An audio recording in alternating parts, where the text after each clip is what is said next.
दोस्तों, एक ऐसी नौकरी जिसकी एनुअल सैलरी 1.2 मिलियन डॉलर है, यानी आपको साल के लगभग पूरे 30 करोड़ मिलेंगे, और वह भी सिर्फ एक लाइट हाउस को गार्ड करने के लिए। लेकिन इसमें अच्छी खबर के साथ एक बुरी खबर भी है। दूसरी खबर सुनने के बाद आप यह जॉब करने का सोचेंगे भी नहीं। इस नौकरी की अच्छी बात यह है कि जब आप यह काम कर रहे होंगे तो यहाँ आपका कोई बॉस नहीं होगा जो आपको ऑर्डर दे या नज़र रख सके।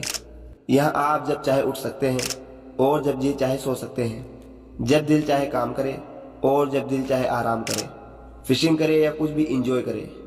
आपको बस यही ध्यान देना है कि लाइट हाउस के ऊपर वाली लाइट सही से काम कर रही है या नहीं, और इस काम के आपको मिलेंगे पूरे 30 करोड़ सालाना, यानी महीने की सैलरी 1 करोड़ से भी ज़्यादा। ये तो थे इस नौकरी के पॉजिटिव पॉइंट और निगेटिव पॉइंट। लाइट हाउस को गार्ड करना दुनिया की सबसे खतरनाक जॉब है, क्योंकि यह समुद्र के बिल्कुल बीचों बीच लोकेटेड है। अगर आप इस नौकरी को करने का सोच रहे हैं तो इससे पहले आप ये बात जरूर जान लें जो अब मैं आपको बताने जा रहा हूँ। दोस्तों, स्वागत है फिर एक बार द ग्रोथ की नई वीडियो में। पहली बात तो ये है कि यहाँ आप बिल्कुल अकेले होंगे और यहाँ आपसे बात करने वाला कोई भी नहीं होगा। यहाँ तक तो फिर भी कुछ ना कुछ गुजारा किया जा सकता है, लेकिन सबसे खतरनाक बात तो ये है कि इस एरिया में खतरनाक समुद्री तूफान उठते रहते हैं और इन तूफानों की लहरें कई मीटर तक ऊंची होती है। यह इतनी ऊंची होती है कि टावर तक लहरें पहुंच जाती है। इसी वजह से यहाँ जान जाने का खतरा हर वक्त बना रहता है। यह तस्वीर एक रेस्क्यू ऑपरेशन के दौरान ली गई थी। इसमें क्लियर देखा जा सकता है कि लाइट हाउस किस तरह से खतरनाक तूफान से घिरा हुआ है। अगर यह तूफानी लहरें थोड़ा ऊपर उठती तो लाइट हाउस कीपर की जान भी जा सकती थी। लेकिन इस अजीबोगरीब जॉब को देखकर आपके मन में यह सवाल जरूर परेशान कर रहा होगा कि इस लाइट हाउस को बनाने का आखिर मकसद क्या है। इस बात को समझने के लिए हमें पुराने जमाने में जाना पड़ेगा, जब सफर करने के लिए ना ही सड़कें हुआ करती थी और ना ही कोई गाड़ियां। तो लंबे सफर करने के लिए सबसे बेस्ट तरीका एक ही था, और वह था पानी। इसी दौर में कैप्टन मार्सिस नाम का एक बहुत ही जबरदस्त सेलर हुआ करता था। यह अपने खतरनाक समुद्री सफर के लिए जाना जाता था। यह ज्यादातर अपना समुद्री सफर रात में ही किया करता था। ऐसी ही एक रात में ही है अपनी लकड़ी से बनी कश्ती में सफर कर रहा था। पानी के नीचे पत्थर की बड़ी बड़ी चट्टानें थी जिन्हें वह देख ना सका, और कश्ती में सुराख होने की वजह से वह डूब गई। तब कैप्टन के जहन में एक ख्याल आया कि इसका कोई ना कोई सॉल्यूशन तो होना ही चाहिए जो शिप चलाने वालों को इस तरह के खतरों से आगाह कर सके। लेकिन यह तो सिर्फ एक प्रॉब्लम थी। दूसरी सबसे बड़ी प्रॉब्लम यह थी कि पुराने जमाने में जब सेलर खुले समुद्रों में सफर करते थे तो उनको कुछ भी पता नहीं चल पाता था कि अगली जमीन कितनी दूर है और वहां तक पहुंचने का रास्ता कौन सा है। जीपीएस या कोई भी एडवांस सिस्टम ना होने की वजह से नेविगेशन इस दौर में दुनिया का सबसे बड़ा मसला था। ऐसा कोई भी एडवांस सिस्टम नहीं था जो सेलर्स को गाइड कर सके। इसीलिए इन सेलर्स को दिन में सूरज और रात में सितारों की रोशनी पर गुजारा करना पड़ता था।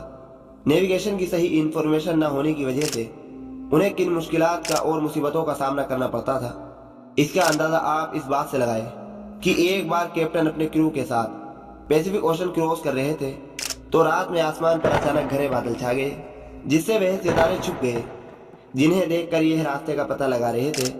साथ ही समुद्र में बहुत तेज तूफान भी आ गया, जिस वजह से यह लोग अपना रास्ता भटक गए और खुले समुद्र में खो गए।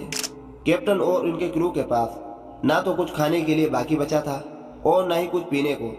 भूख प्यास की वजह से काफी क्रू मेंबर अपनी जान की बाजी हार गए और कैप्टन बड़ी मुश्किल से जमीन तक पहुंच पाए। यहीं से लाइट हाउस की शुरुआत हुई। इजिप्ट में मेडिटेरियन सी के साथ ही एशियंट सिटी ऑफ अलेक्जेंड्रिया था, और वहां का रोनर पाटलमी नामी एक शख्स था। उस दौर में यह किंगडम ट्रेडिंग के लिए बहुत ही जबरदस्त जगह मानी जाती थी। दूर दूर से शिप यहाँ ट्रेड के लिए आते थे। लेकिन इस किंगडम रूलर के लिए एक मसला काफी टाइम से सरदर्द बना हुआ था। मसला यह था कि शिप को शहर के किनारे तक पहुंचने के लिए जहां से गुजरना पड़ता था वहां पानी के नीचे पत्थर की बड़ी बड़ी चट्टानें थी। जब ट्रेड के लिए आने वाले शिप रात के वक्त इस जगह से गुजरते तो पानी के नीचे मौजूद नोकदार पत्थर उनमें सुराख कर देते थे, जिसकी वजह से यह शिप डूब जाती थी और ट्रेड के लिए आने वाला सामान भी जाया हो जाता था, जिसकी वजह से किंगडम की इकोनॉमी को काफी ज्यादा नुकसान पहुंच रहा था। इस मामले का हल निकालने के लिए किंग पाटलमी ने उस दौर के सबसे फाइनेंस और एक्सपर्ट आर्किटेक्चर स्ट्राइड को बुलवाया और इस मसले से निपटने के लिए उनकी मदद मांगी। उन दोनों ने मिलकर इसका बहुत ही जबरदस्त सॉल्यूशन निकाला। सॉल्यूशन यह था कि रोशनी के लिए एक बहुत बड़ी मीनार को बनाया जाए जो शिप को सेफ्टी के साथ गाइड करेगा। और साथ ही उन्हें पानी के नीचे मौजूद खतरों से भी अलर्ट करेगा। किंग को उनका यह प्लान बहुत पसंद आया और किंग के अप्रूवल के बाद आर्किटेक्चर ने इस पर काम करना शुरू कर दिया। लेकिन उस वक्त वो दोनों बिल्कुल भी नहीं जानते थे कि जो चीज़ वो बना रहे हैं वो इंजीनियरिंग की दुनिया का एक बिगेस्ट इन्वेंशन बनने वाला है। जल्द ही लोगों ने देखा कि एंशिएंट सिटी ऑफ अलेक्जेंड्रिया के किनारों पर यह लाइट हाउस चमकती हुई बुलंदियों पर मौजूद था। इसकी हाइट 380 फीट थी और इसे व्हाइट मार्बल से बनाया गया था। इस लाइट हाउस को चमकते रखने के लिए इसके ऊपर बहुत बड़ी आग जलाई जाती थी, जिसको हर वक्त ऑयल और लकड़ी की सप्लाई मिलती रहती थी। इस लाइट हाउस को दुनिया के 7 एंशिएंट अजूबों में से एक माना गया, लेकिन सिर्फ इसके साइज की वजह से ही यह लाइट हाउस अमेजिंग नहीं था, बल्कि इसका डिजाइन भी एक जीनियस आइडिया था। सो स्टार्स ने लाइट को और ज्यादा बढ़ाने के लिए मिरर और लेंस का सिस्टम भी बनवाया था, जिसकी मदद से कई किलोमीटर दूर जहाज भी इसकी रोशनी को आराम से देख सकते थे। जैसे ही लाइट हाउस बना और इसकी खबर फैली तो दूर दराज के सेलर्स ने सुकून का सांस लिया। अब उन लोगों को इस लाइट हाउस की वजह से अलेक्जेंड्रिया के पास पथरी पानी को नेविगेट करने की जरूरत नहीं पड़ती थी। दुनिया का यह पहला लाइट हाउस सेलर्स के लिए एक सेफ्टी का सिंबल बन चुका था और फिर यहाँ से लाइट हाउस का कॉन्सेप्ट पूरी दुनिया में फैल गया। पहले तो ये लाइट हाउस समुद्र के किनारों पर ही बना करते थे, लेकिन वक्त गुजरा और पूरी दुनिया में समुद्र के जरिए ट्रेड बहुत ज्यादा बढ़ गई तो समुद्र के जो बीसी ट्रेड रूट थे, जिनके बीच पथरी चट्टानें मौजूद थी, वहां से गुजरने वाले शिप की सेफ्टी के लिए इन जगहों पर भी लाइट हाउस बनना शुरू हो गए थे।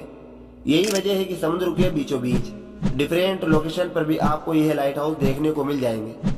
शुरू में इन लाइट हाउस पर आग जलती थी, लेकिन यह कोई आइडियल सिचुएशन तो थी नहीं, क्योंकि इसके लिए रोज बहुत सारी लकड़ी और ऑयल का इस्तेमाल करना पड़ता था, जिस पर काफी खर्चा आता था। लेकिन जैसे जैसे वक्त गुजरा तो कैंडल्स लैंप, गैस लैंप और ऑयल लैंप भी आ गए थे। लेकिन मसला फिर भी वही था कि आग की लाइट इतनी ज्यादा ब्राइट नहीं थी। लेकिन जब इलेक्ट्रिसिटी प्रोड्यूस हुई और लाइट बल्ब की इन्वेंशन हुई तो यह लाइट हाउस भी इलेक्ट्रिकल बल्ब पर शिफ्ट होना शुरू हो गए। हालांकि उनकी रोशनी आग से भी ज्यादा थी, लेकिन फिर भी यह इतनी ज्यादा नहीं थी कि मीलों दूर तक पहुंच जाए। तो फिर लाइट हाउस लाइट को मीलों दूर तक किस तरह रिफ्लेक्ट करते हैं? तो दोस्तों, इसका सिंपल सा जवाब है लेंस। जी हाँ, 1810 तक इन रिफ्लेक्टर्स को लाइट सोर्स के पीछे लगाया जाता था, लेकिन उस समय के इंजीनियरों को एक नई बात पता चली कि लेंस को अगर हम लाइट के साथ सामने रखते तो लाइट को और ज्यादा फोकस किया जा सकता है। लेकिन इसमें प्रॉब्लम यह थी कि जितना लेंस मोटा होगा उतनी ही लाइट कम होगी। शायद यह प्रॉब्लम ही रहता। लेकिन यहाँ पर एंट्री होती है फ्रेंच इंजीनियर फ्रेसेल की। उनके पास जबरदस्त आइडिया था। उन्होंने लेंस को एक तो बारीक कर दिया और दूसरा उसके डिजाइन को इस तरह से मॉडिफाई किया कि सारी लाइट एक ही पॉइंट पर फोकस कर रही थी। इस तरीके से फैली हुई लाइट को एक सिंगल डायरेक्शन में भेजा जा सकता था। आज ज्यादातर लाइट हाउस में फ्रैक्शनल लेंसर ने लाइट हाउस को अपडेट कर दिया और अब लाइट को मीलों दूर से भी आराम से देखा जा सकता है। और इसी तरह इन लाइट हाउसेस की मदद से शिप को खतरे का पता चल जाता है। दोस्तों, क्या आप भी ऐसी नौकरी करना चाहते हैं? दोस्तों, वीडियो कैसी लगी कमेंट सेक्शन में जरूर बताएं।